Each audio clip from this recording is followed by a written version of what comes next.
اللہ رب العزت نے حج کو بنیادی رکن قرار دیا ہے۔ امام اعظم ابو حنیفہ رحمۃ اللہ علیہ فرماتے ہیں کہ حج جو ہے وہ جو بنیادی 5 اراکین ہیں ان میں ایک اہم رکن ہے، بلکہ ایک بڑا رکن ہے۔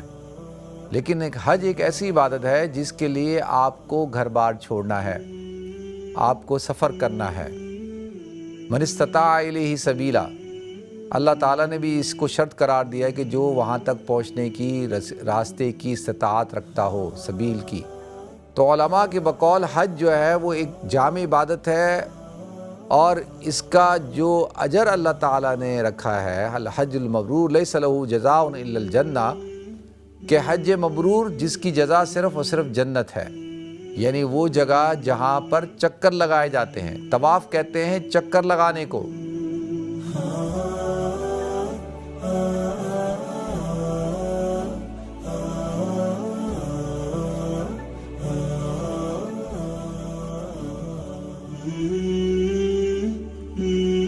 محترم ناظرین کرام، بزرگان دین اور میری عزیز ماؤں اور بہنوں بھائیوں، السلام علیکم ورحمۃ اللہ وبرکاتہ۔ اشہر حج چل رہے ہیں اور حج کی جو عظیم الشان عبادت ہے اس کے حوالے سے گفتگو ہو رہی ہے، اور الحمدللہ کل بھی اور اس سے پچھلے ویک بھی الحمدللہ اسی عنوان کے اوپر پروگرام کیا۔ آج بھی ہم اسی موضوع کو لے کر آگے چلیں گے۔ اللہ رب العزت نے حج کو بنیادی رکن قرار دیا ہے۔ امام اعظم ابو حنیفہ رحمۃ اللہ علیہ فرماتے ہیں کہ حج جو ہے وہ جو بنیادی 5 اراکین ہیں ان میں ایک اہم رکن ہے، بلکہ ایک بڑا رکن ہے، اس حوالے سے کہ نماز کے اندر آپ کی صرف آپ کا وقت لگتا ہے، آپ کی جسمانی طاقت لگتی ہے۔ زکوٰۃ کے اندر آپ کا پیسہ لگتا ہے، روزے کے اندر آپ کی جسمانی طاقت رکھتی ہے۔ لیکن حج ایک ایسی عبادت ہے کہ یہ جامع عبادت ہے کہ اس کے اندر آپ کا جسم بھی لگتا ہے جیسا کہ نماز اور روزے میں، اور آپ کا مال بھی خرچ ہوتا ہے جیسے کہ زکوٰۃ میں، اور اس سے بڑھ کر زکوٰۃ کے لیے آپ کو سفر کرنے کی ضرورت نہیں ہے، روزہ رکھنے کے لیے آپ کو سفر کرنے کی ضرورت نہیں ہے، نماز پڑھنے کے لیے آپ کو سفر کرنے کی ضرورت نہیں ہے۔ آپ یہ سارے کام اپنے مقام پہ کر سکتے ہیں۔ لیکن حج ایک ایسی عبادت ہے جس کے لیے آپ کو گھر بار چھوڑنا ہے، آپ کو سفر کرنا ہے۔ من استطاع الیہ سبیلا، اللہ تعالیٰ نے بھی اس کو شرط قرار دیا ہے کہ جو وہاں تک پہنچنے کی راستے کی استطاعت رکھتا ہو، سبیل کی۔ تو اس حوالے سے آپ حج کے اندر اپنے گھر بار کو، اپنے روزمرہ کے معمولات کو، اپنے آرام کو، ہر چیز کو آپ چھوڑتے ہیں، اپنے خاندان کو، اپنی فیملی کو۔ تو علماء کے بقول حج جو ہے وہ ایک جامع عبادت ہے، اور اس کا جو اجر اللہ تعالیٰ نے رکھا ہے، الحج المبرور لیس لہ جزاء الا الجنہ، کہ حج مبرور جس کی جزا صرف اور صرف جنت ہے، جنت کے علاوہ اور کوئی چیز نہیں، جنت اللہ کی رضا۔ اور جو شخص حج کر لیتا ہے تو اللہ تعالیٰ اس کے گناہوں کو ایسے معاف فرما دیتا ہے جیسا کہ بھٹی کے اندر جب سونے کو لوہے کو جلایا جاتا ہے تو اس لوہے سے جیسے زنگ اتر جاتا ہے، جس طریقے سے سونے کو جلایا جائے تو سونے سے جو گندگی ہوتی ہے وہ جب دور ہو جاتی ہے تو خالص سونا بن کے نکلتا ہے، اسی طریقے سے اللہ تعالیٰ حاجی کے تمام گناہوں کو معاف فرما دیتا ہے، صاف ستھرا کر دیتا ہے۔ اور ایک حدیث میں رجع کیوم ولدت امہ، گویا کہ وہ ایسا لوٹتا ہے جیسا کہ اس کی ماں نے اس کو آج ہی جنا، وہ ایک نیو بورن بیبی ہے۔ تو اس حوالے سے حج جو ہے ناظرین ایک اہم عبادت ہے۔ حج کے اندر کئی جگہیں ہیں، ان کے نام ہیں، عبادات ہیں اور عبادات کے نام ہیں۔ تو میں نے سوچا کیوں نہ آج آپ حضرات کے سامنے اسی عنوان پہ گفتگو کروں جیسے کعبہ کو کعبہ کیوں کہا جاتا ہے، طواف کیا چیز ہے، حجر اسود کا مطلب کیا ہے، حجر اسود کیا چیز ہے، اور صفا مروہ کی سعی، قربانی، حلق، قصر، رمی، عرفات، منی، مزدلفہ، یہ ساری چیزیں جو ہیں ان کا تذکرہ ہو، اور جو اصطلاحات یوز ہوتی ہیں ان اصطلاحات کے اوپر ہم گفتگو کریں۔ سب سے پہلی بنیادی چیز کعبہ، کعب کہتے ہیں ناظرین ابھری ہوئی جگہ کو۔ ہمارے جسم کے اندر یہ پاؤں کے جو ابھری ہوئی ہڈی ہیں، دو ہڈیاں، ان کو کعبین کہا جاتا ہے۔ یا ایھا الذین آمنوا اذا قمتم الی الصلاۃ فاغسلوا وجوہکم وایدیکم الی المرافق وامسحوا برؤوسکم وارجلکم الی الکعبین، کہ اللہ کہتا ہے کہ بھئی دیکھو اپنے ہاتھوں کو دھو، اپنے چہروں کو دھو، اپنے سروں کا مسح کرو، اور اپنے دونوں پاؤں کو کعبین سمیت دھو۔ کعب کی تثنیہ ہے کعبین، یعنی وہ جو ابھری ہوئی ہڈیاں ہیں، تو اس کو اس لیے کعب کہا جاتا ہے۔ تو کعبے کو کعبہ اس لیے کہا جاتا ہے کہ وہ ابھرا ہوا ہے۔ یہ زمین کے اوپر جو اللہ تعالیٰ نے اس پوری کائنات کے اندر جو ساری کائنات پانی تھی، اس پہ جو سب سے پہلا خشکی کا جو بلبلہ ابھرا ہے اس کو کعب کہا جاتا ہے۔ اور اسی طریقے سے اس کو جعل اللہ الکعبۃ البیت الحرام، کہ قرآن میں اللہ تعالیٰ نے کہا کہ کعبہ کو بیت الحرام قرار دیا گیا۔ اور اسی طرح سے قرآن میں اِنَّ أَوَّلَ بَيْتٍ وُضِعَ لِلنَّاسِ لَلَّذِي بِبَکَّۃَ، بکہ کہا جاتا ہے۔ بکہ جو ہے ناظرین ایک قدیم عبرانی زبان کے اندر شہر کو کہتے ہیں، اور بال بکہ یعنی بال بدھ کو کہتے تھے، کہ بکہ کا بدھ جو ایک شہر تھا۔ تو اس طریقے سے جو چکور ہو کعب کہتے ہیں، اور مکہ کہتے ہیں، اور جو کعب، مکہ، بکہ۔ اچھا، مکہ بکہ جو ہے اس کا مطلب ایک یہ بھی ہوتا ہے کہ جو چکور جو حصہ ہو گھر کا، جیسے یا جو گھر جو چکور چار تکونے والا ہو، اس کو جو ہے وہ مکہ کہا جاتا ہے، بکہ کہا جاتا ہے۔ تو اِنَّ أَوَّلَ بَيْتٍ وُضِعَ لِلنَّاسِ لَلَّذِي بِبَکَّۃَ مُبَارَکًا وَھُدًى لِّلْعَالَمِین، اور بکہ یعنی اس گھر کو کہا جاتا ہے جس کے چار کونے ہوں، چار تکون ہوں۔ تو اب یہ جو مکہ ہے، بکہ ہے یا کعبہ ہے، یہ کہاں پر واقع ہے؟ یہ واقع ہے سرزمین حجاز کے اندر، اور سرزمین حجاز جس کو موجودہ دور کے اندر سعودی عرب کہا جاتا ہے۔ اب آج کل اس شہر کا نام مکہ ہے، اور وہ جو گھر ہے اس کو کعبہ کہا جاتا ہے، اور اس کو بیت اللہ کہا جاتا ہے۔ مکہ پورے شہر کو کہتے ہیں، اور مکۃ المکرمہ بھی کہا۔ مکۃ المکرمہ جب کہا جائے تو پورے شہر کو بھی سامنے رکھ کے کہا جاتا ہے، اور کعبہ کو بھی سامنے رکھ کے کہا جاتا ہے، جیسے میں نے عرض کیا، اور بکہ بھی اس کو کہا جاتا ہے، جیسے کہ اِنَّ أَوَّلَ بَيْتٍ وُضِعَ لِلنَّاسِ لَلَّذِي بِبَکَّۃَ مُبَارَکًا وَھُدًى لِّلْعَالَمِین۔ تو اس حوالے سے، اور جس جگہ پر کعبہ موجود ہے اس کو بیت الحرام کہا جاتا ہے، حرم کہا جاتا ہے، اور جہاں پر طواف ہوتا ہے اس کو مطاف کہا جاتا ہے، یعنی وہ جگہ جہاں پر چکر لگائے جاتے ہیں۔ طواف کہتے ہیں چکر لگانے کو، یعنی کعبہ کے ارد گرد جو چکر لگائے جاتے ہیں اس کو طواف کہا جاتا ہے۔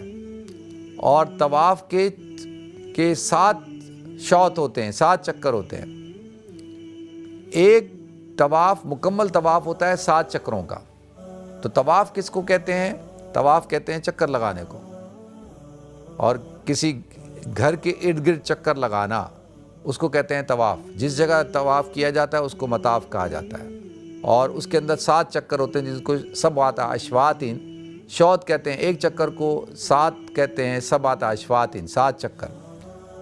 اب کعبہ جو ہے اس کے اندر جو ہے 4 کونے ہیں۔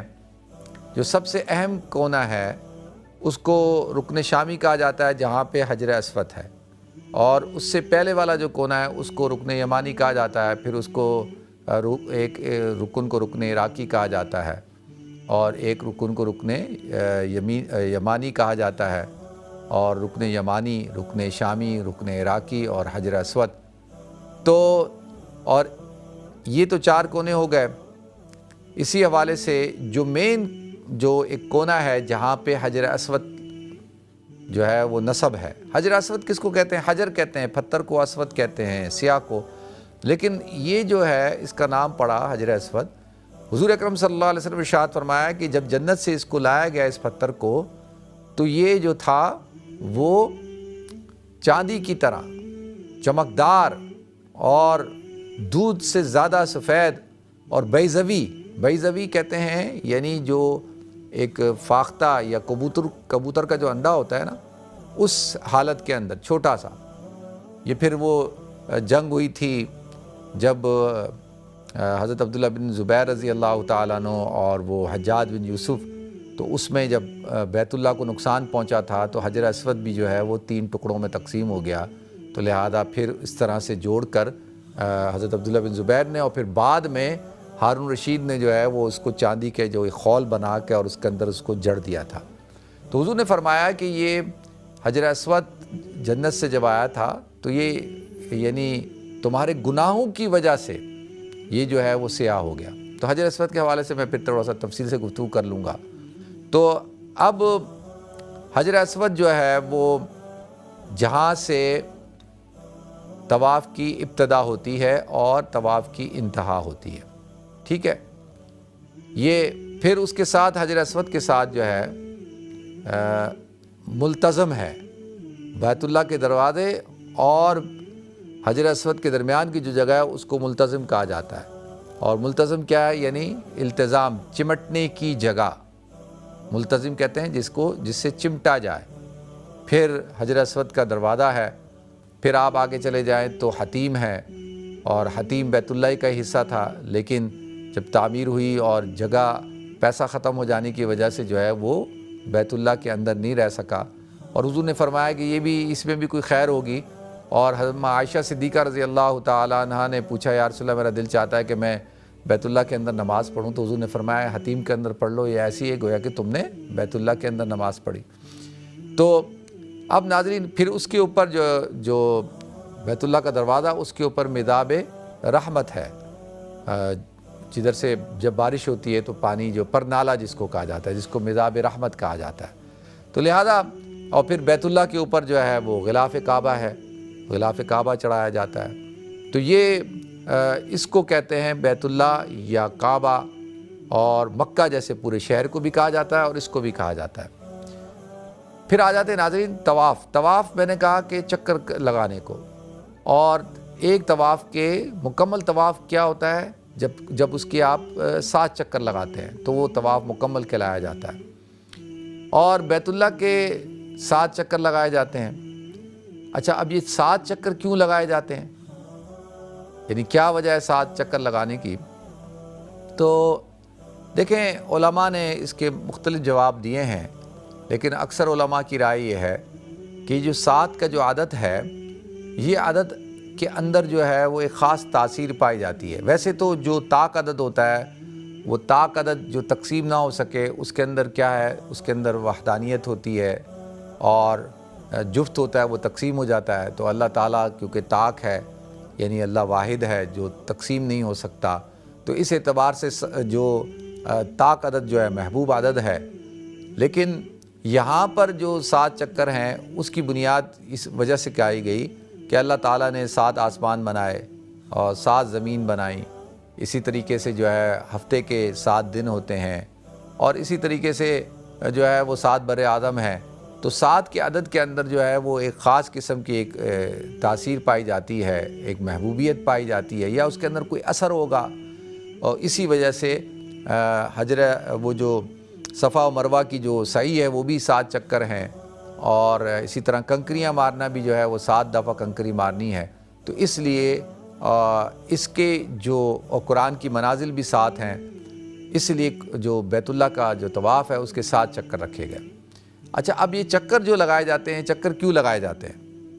دیکھیں اب یہ کیوں کا جواب جو ہے نا، کوئی آدمی سوال پوچھتا ہے کہ بھئی ہم بیت اللہ کا طواف کیوں کرتے ہیں، تو اس کا پہلا سمپل سا جواب تو یہ ہے کہ بھئی یہ تو حضور اکرم صلی اللہ علیہ وسلم نے اس طرح سے کیا اور ہم ان کی اتباع میں کرتے ہیں۔ حضور اکرم صلی اللہ علیہ وسلم نے کیا، اللہ کے رسول نے حکم دیا ہے، تو وَلْيَطَّوَّفُوا بِالْبَيْتِ الْعَتِيقِ، قرآن کہتا ہے کہ بیت عتیق کا طواف کرو، تو حضور نے، قرآن نے تو مطلقاً کہہ دیا کہ طواف کرو، اب حضور نے 7 دفعہ کیا، 7 چکر لگائے، تو اس لیے ہم کرتے ہیں۔ تو ایک تو یہ ہے کہ بھئی شارع علیہ السلام کا حکم ہے، اللہ کے رسول صلی اللہ علیہ وسلم نے اس طرح کیا، ہم ان کی اتباع میں کرتے ہیں، ٹھیک ہے۔ کیونکہ یہ جو مشرکین مکہ تھے، یہ ان کے ہاں یہ نہیں تھا کہ بھئی 7 چکر، یہ کوئی 3 چکر کر رہا ہے، کوئی 2 چکر لگا رہا ہے، کوئی 5 لگا رہا ہے، کوئی کیا لگا رہا ہے، یعنی کوئی عدد مقرر نہیں تھا۔ حضور اکرم صلی اللہ علیہ وسلم نے عدد کو مقرر کر دیا، اب 7 چکر آپ نے جو ہے متعین کر دیے۔ جب آپ نے متعین کر دیے تو بس ٹھیک ہے جی، بس اس کا ہمارے پاس اس سے بڑا جواب کیا ہوگا کہ بھئی حضور نے ایسا کیا، ہم ان کی اتباع اور اطاعت میں ایسے کرتے ہیں، ٹھیک ہے جی، ایک بات۔ اور دوسری بات یہ ہے کہ بھئی چکر کیوں لگائے جاتے ہیں، میں نے بتایا حضور نے کہا کہ بھئی چکر لگاؤ اس طرح سے، تو اس لیے ہم چکر لگاتے ہیں۔ اور اہم بات یہ ہے کہ جب بیت اللہ جو ہے وہ اللہ کا گھر ہے، تو جب آدمی اللہ کے گھر، اور بیت اللہ جو ہے وہ پوری دنیا کا سینٹر پوائنٹ ہے اور تجلیات ربانی کا مرکز ہے، یہ جو مرکز ہے اور نقطہ آغاز ہے زمین کا، تو جب انسان اس کے ارد گرد چکر لگاتا ہے تو گویا کہ وہ اس بات کا اظہار کر رہا ہوتا ہے کہ اللہ میری پوری زندگی اس کعبہ، یعنی کعبہ کے ارد گرد، آپ کے ارد گرد گھومتی ہے، ہمارا نقطہ آغاز یہ ہے اور اس کائنات کا نقطہ، یہ سینٹر پوائنٹ یہ ہے، تو ہماری زندگی کا سینٹر پوائنٹ بھی یہی ہے، تو ہم جو ہے آپ کے حکموں کے مطابق اپنی زندگی کو گزاریں گے اور ہماری زندگی آپ کے ارد گرد گھومے گی۔ ایک اور دوسری یہ کہ محبت کی بات ہے کہ اللہ کے گھر سے محبت ہے، تو جب جس سے محبت ہوتی ہے تو اس کے گھر کے چکر لگائے جاتے ہیں، بار بار آدمی جاتا ہے آتا ہے۔ تو ایک اور تیسری بات یہ کہ بھائی اللہ کا حکم ہے، اللہ کے رسول صلی اللہ علیہ وسلم کا حکم ہے، تو لہذا اس وجہ سے جو ہے چکر لگایا جاتا ہے۔ تو جو جاہلیت کے دور کے اندر مشرکین جو ہے وہ اپنی قربانیوں کو لایا کرتے تھے اور وہ بیت اللہ کے ارد گرد اس کو چکر لگواتے تھے، نظر باندھتے تھے اور وہ لاتے تھے اور اپنی عقیدت کا، محبت کا اظہار کرتے تھے اور چکر لگا کر اور پھر اس کو قربان کرتے تھے، پھر اس کا خون جو ہے، گوشت کے لوتھڑے جو ہے وہ بیت اللہ کی در و دیوار پہ رکھتے تھے اور در و دیوار پہ لگاتے تھے۔ تو پھر اللہ تعالیٰ نے قرآن پاک میں اس آیت کو نازل فرمایا، لَن يَنَالَ اللَّهَ لُحُومُهَا وَلَا دِمَاؤُهَا وَلَٰكِن يَنَالُهُ التَّقْوَىٰ مِنكُمْ، کہ اللہ تعالیٰ کو یہ جو جانور ہیں ان کا نہ گوشت پہنچتا ہے نہ ان کا خون پہنچتا ہے، اللہ تعالیٰ کو تو جو ہے وہ تمہارا تقویٰ پہنچتا ہے۔ تو لہذا اس رسم کو اسلام نے آ کر ختم کر دیا اور کہا کہ بھئی آپ اپنی جو قربانی ہے اس کو آپ کہاں پہ، آپ پہلے تو اصل میں حقیقتاً جو مکہ جو ہے وہ تو قربان گاہ ہے نا، اور حضرت ابراہیم علیہ السلام نے حضرت اسماعیل علیہ السلام کی قربانی دی، اور آتا ہے کہ وہ مروہ پہاڑی کے اوپر دی، اور پھر اب مروہ سے منی جو ہے، منی تک قربان گاہ کو حضور نے فرمایا کہ بھئی بیت اللہ قربان گاہ، مروہ قربان گاہ، اور اس کے جو جوانب ہیں، اس کے جو ارد گرد کی جگہیں وہ ساری قربان گاہ ہے۔ تو اب وہ قربان گاہ یعنی قربانی دینے کی جگہ جو ہے وہ منی تک جو ہے وہ پھیل چکی۔ اگر کسی نے مکہ میں قربانی دے دی تو اس کی قربانی ہو جائے گی، کسی نے مروہ پہ قربانی کر دی تو اس کی قربانی ہو جائے گی، کسی نے منی میں قربانی کر دی تو اس کی قربانی ہو جائے گی، حج کی قربانی۔ لیکن منی سے باہر، مکہ سے باہر کرے گا تو پھر وہ قربانی کاؤنٹ نہیں ہوگی، وہ حج کی قربانی کاؤنٹ نہیں ہوگی، عید الاضحیٰ کی قربانی آپ کر سکتے ہیں۔ تو اب یہ کانسیپٹ ہے طواف کا۔ اب طواف کے اندر جو بنیادی چیز ہے، طواف شروع کہاں سے ہوتا ہے؟ طواف جو ہے شروع ہوگا حجر اسود سے۔ حجر اسود میں نے عرض کیا کہ کیوں حجر اسود سے کیوں شروع ہوگا؟ بھئی دوسرے رکن یمانی سے شروع کر دیتے، رکن عراقی سے شروع کر دیتے، حتیم سے شروع کر دیتے، کیوں ادھر سے شروع کر دے؟ وہ اس لیے کہ ایک تو یہ جو حجر اسود ہے، یہ حدیث میں آتا ہے کہ جیسے کہ تمثیلاً اللہ تعالیٰ تو ہر قسم کے جسم سے مبرہ ہے نا، جیسے کہ جب وہ بیت رضوان ہوئی تو اللہ تعالیٰ نے کیا فرمایا، ید اللہ فوق ایدیہم، ان کے ہاتھوں پہ اللہ کا ہاتھ ہے۔ حالانکہ اللہ تو ہر قسم کے جسم سے مبرہ ہے، پاک ہے، منزہ ہے، اللہ کے لیے تو جسم نہیں ہے۔ تو لیکن وہاں پر تمثیلاً عرض کیا کہ ان کے ہاتھوں پہ اللہ کا ہاتھ ہے، تو اسی طریقے سے یہ جو حجر اسود ہے یہ گویا کہ اللہ رب العزت کا ہاتھ ہے۔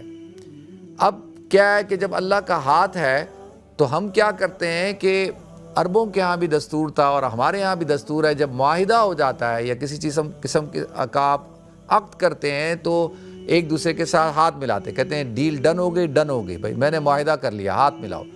تو لہذا جب ہم نے اللہ تعالیٰ کی وحدانیت کا، اللہ کی الوہیت کا اقرار کر لیا اور اب ہم آ کے اس اقرار کا اظہار کر رہے ہیں، تو حجر اسود کو بوسہ دینے کا مطلب یہ ہے کہ ہم نے اللہ رب العزت کے ہاتھ میں اپنا ہاتھ دے دیا اور ہم نے کہا کہ بھائی آپ جو ہے، ہم جو ہے اپنی زندگی جو ہے اے اللہ آپ کے حکموں کے مطابق گزاریں گے۔ ایک تو یہ تو عقد اور معاہدے کی بات ہو گئی، اور دوسری یہ کہ جب انسان اپنے بڑے کی جب تعظیم کرتا ہے، اس کا احترام کرتا ہے، اس سے محبت کرتا ہے، تو وہ کیا کرتا ہے، اس کو بوسہ دیتا ہے اور ہاتھ کو بوسہ دیتا ہے۔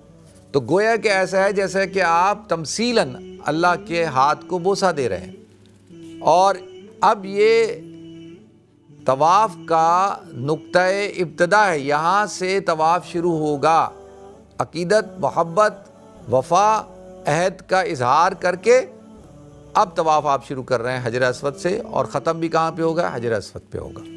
ٹھیک ہے جی، یہ بات تو طے ہو گئی۔ اس وجہ سے حجر اسود سے طواف کو بھی شروع کیا جاتا ہے اور حجر اسود سے ہی صفا مروہ کی سعی کو بھی شروع کیا جاتا ہے۔ اب طواف 7 چکر ہیں۔ اب طواف کے اندر آپ نے جب حج کرتے ہیں، عمرہ کرتے ہیں، تو آپ نے اس میں احرام باندھنا ہوتا ہے۔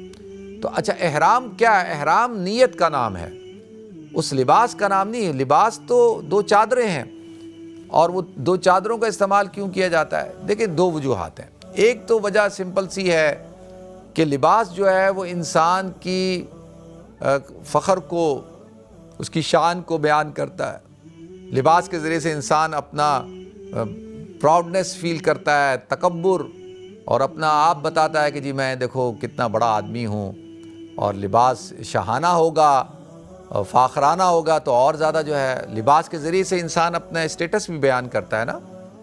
تو اب کیا جا رہا ہے کہ بھئی آپ جو ہے وہ جب اللہ کے دربار میں آپ پہنچے ہیں تو آپ کی کیا حیثیت، میری اور آپ کی کیا حیثیت اللہ کی نگاہ میں؟ تو ہم تو انتم الفقراء، اللہ کہتا ہے تم تو فقیر ہو۔ تو جب ہم فقیر ہیں تو لباس بھی فقیرانہ پہنیں، لباس کو اتار دیں۔ اسی لیے جو مشرکین مکہ تھے، ان کے ہاں جو ایک وہ لباس بنا کر کپڑا بیچتے تھے، اسی کپڑے کا وہ کہتے تھے کہ بھئی جو ہم سے خریدو وہی پہن کے طواف کرو، اگر وہ نہیں ہے تو پھر برہنہ ہو کے طواف کرو۔ مرد دن میں طواف کرتے تھے، عورتیں رات کو برہنہ ہو کے طواف کرتی تھی۔ تو لیکن اسلام نے آ کے کہا نہیں، یہ جاہلیت کی بات ہے۔ ایک تو برہنہ ہو کے طواف نہیں کرنا، دوسرا یہ کہ لباس پہن کے کرنا ہے، یعنی چادریں اوڑھ کے کرنا ہے اور فقیرانہ انداز اپنانا ہے، اللہ کے ہاں کوئی تمہاری حیثیت نہیں۔ اور تیسری جو بڑی اہم بات ہے وہ یہ کہ حضرت ابراہیم علیہ السلام جو تھے، انہوں نے اپنی زندگی کو بہت سادگی کے ساتھ گزارا تھا، اور ان کا جو لباس تھا وہ یہی تھا، چادر اوڑھتے تھے، لنگی پہنتے تھے۔ حضور اکرم صلی اللہ علیہ وسلم کا بھی اکثر لباس یہی ہوتا تھا۔ پھر آپ جبہ بھی پہنتے تھے، خاص موقعوں پہ جبہ بھی پہن لیتے تھے، لیکن آپ بھی لنگی پہنتے تھے اور چادر اوڑھتے تھے۔ تو یہ ایک طرح سے ایک فقیرانہ سادگی کا لباس ہوتا تھا، اور عاجزی اور انکساری، یہ تواضع اللہ کے سامنے پیش کرنے کے لیے اس لیے کہا گیا کہ بھائی اب یہ تم نے، اب ہم اس کو کہتے ہیں اصطلاحاً احرام کی چادریں پہننا۔ ایسا اگر کسی نے لپیٹ لی اور اس نے نیت نہیں کی تو وہ تو احرام میں داخل نہیں ہوگا، محرم نہیں ہوگا، جب تک نیت کرنا ضروری ہے۔ تو اس لیے اچھا اس کے اندر پھر کیا ہے، اس کے اندر جب آپ نے طواف کرنا ہے تو پہلے 3 چکروں کے اندر آپ نے رمل کرنی ہے، 7 چکروں کے اندر استباء کرنا ہے، اپنے بازو کو جو ہے کیا کرنا ہے، ننگا کرنا ہے۔ اچھا یہ کہاں سے سلسلہ شروع ہوا استباء کا؟ جب حضور اکرم صلی اللہ علیہ وسلم تشریف لائے ہیں، جب آپ ہجرت کر کے چلے گئے مدینہ اور پھر واپس آپ مکہ آئے ہیں، تو آپ نے جب عمرہ وداع، وہ جو قضاء عمرہ کیا، تو اس میں آپ نے حکم دیا کہ کہیں ایسا نہ ہو کہ لوگ یہ نہ سمجھیں کہ مدینہ کی آب و ہوا نے ان کو کیا کر دیا ہے، کمزور کر دیا ہے، تو اس لیے اپنے جو کندھا ہے اس کو ننگا کرو اور رمل کرو، سینہ تان کے چلو، تاکہ ان کے اوپر ایک روب پڑے اور ان کو لگے کہ ہاں بھئی یہ تو ماشاءاللہ طاقتور ہیں، تو یہ اطاعت اور اتباع کا حکم ہے۔ اللہ تعالیٰ ہم سب کو عمل کرنے کی توفیق عطا فرمائے۔ اپنا خیال رکھیے گا، اپنی دعاؤں میں یاد رکھیے گا۔ السلام علیکم ورحمۃ اللہ وبرکاتہ۔